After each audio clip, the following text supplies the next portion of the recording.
Bonjour chers amis investisseurs, comme chaque fin de mois, analyse du portefeuille Grand Direct Trading, portefeuille long terme, donc qui est un portefeuille de Dalio avec du market timing, portefeuille de Dalio donc 30% du capital alloué aux actions. Moi j'utilise l'ETF CW8, mais vous pouvez bien sûr utiliser celui que vous voulez. L'avantage de celui-ci c'est qu'il est compatible avec le PEA qui représente un bon panel d'actions mondiales. Pour les obligations, donc 55% du capital, à part égale entre les obligations court terme, moyen terme et les obligations long terme. Donc j'utilise C73 et MTH qui elles aussi sont compatibles avec le PEA. Bon, les matières premières ne le sont pas avec le PEA, il faut donc un compte titre ordinaire. J'utilise pour l'or le GBS, Global Bullion Security, et pour les matières premières, donc à part égale, l'or et matières premières en dehors de l'or, donc matières premières plutôt industrielles. Jusqu'à présent, j'utilisais le WMAT, mais il a été absorbé par le fonds Amundi, donc maintenant j'utilise l'ETF BRES, BRES, qui n'a rien à voir avec un truc breton.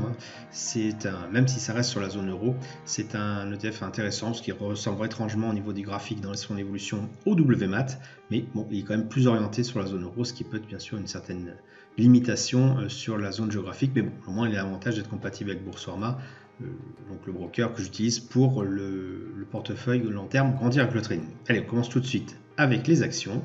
Vous allez voir, ça va être assez rapide. Donc les actions sur une base mensuelle, on voit qu'on a un prix qui clôture, puisque aujourd'hui on est le dernier jour du mois, le 31 août, on a un prix qui clôture au-dessus du moyenne mobile 10 périodes croissantes. Donc on reste en position sur le CW8. Éventuellement, on rajoute au pot si on n'est pas complètement servi par rapport à la répartition que je vous indiquiez juste avant, qui est, je vous rappelle, de 30% du capital.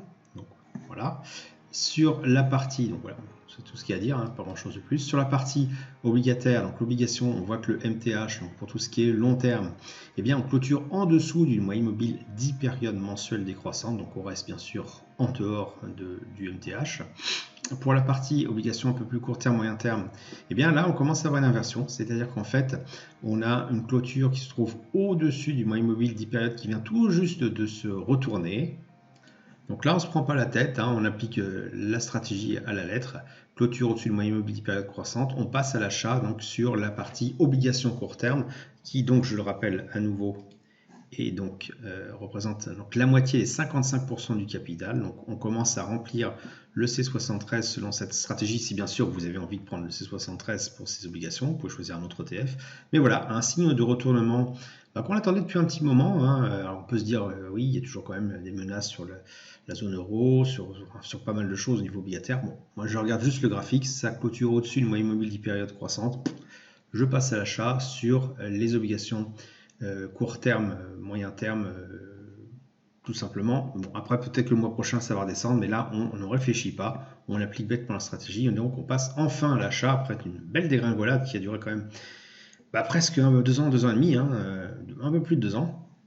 Eh bien, voilà, on commence à avoir un signe de retournement. Donc, c'est assez encourageant pour la suite.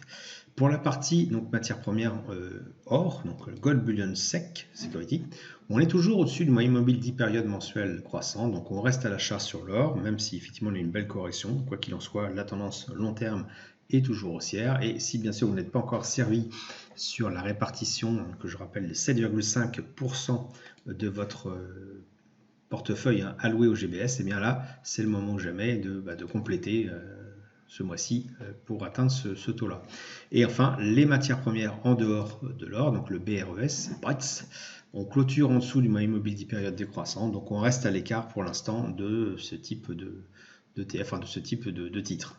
Un petit topo aussi sur les zones où on est resté liquide. Alors, on est resté liquide sur les obligations long terme. On est resté également liquide sur les matières premières. Donc ça représente la moitié de 55% plus 7,5%, soit 35%. Donc quand même presque un tiers, environ un tiers du portefeuille. Donc plutôt que rester bêtement liquide, moi ce que je recommande de faire, c'est regarder les autres monnaies. Et donc on voit très bien que euro-USD, pendant un long moment, c'est intéressant d'avoir du dollar par rapport à l'euro, tout simplement parce que l'euro se dévaluait par rapport au dollar. C'est plus le cas actuellement. Donc bon, on reste en euros, mais peut-être qu'il y a une autre monnaie plus intéressante. Donc pour moi, le CHF est intéressant, simplement parce que l'euro par rapport au CHF se trouve en dessous, donc du moyen mobile 10 périodes décroissance, qui laisse à penser effectivement que, au cas où on ne l'aurait pas vu, l'euro se casse bien la binette par rapport au CHF. Et donc plutôt que laisser son argent bêtement, ses 35% bêtement en euros, eh bien on a tout intérêt à les convertir en francs suisses tant que cette tendance s'avère.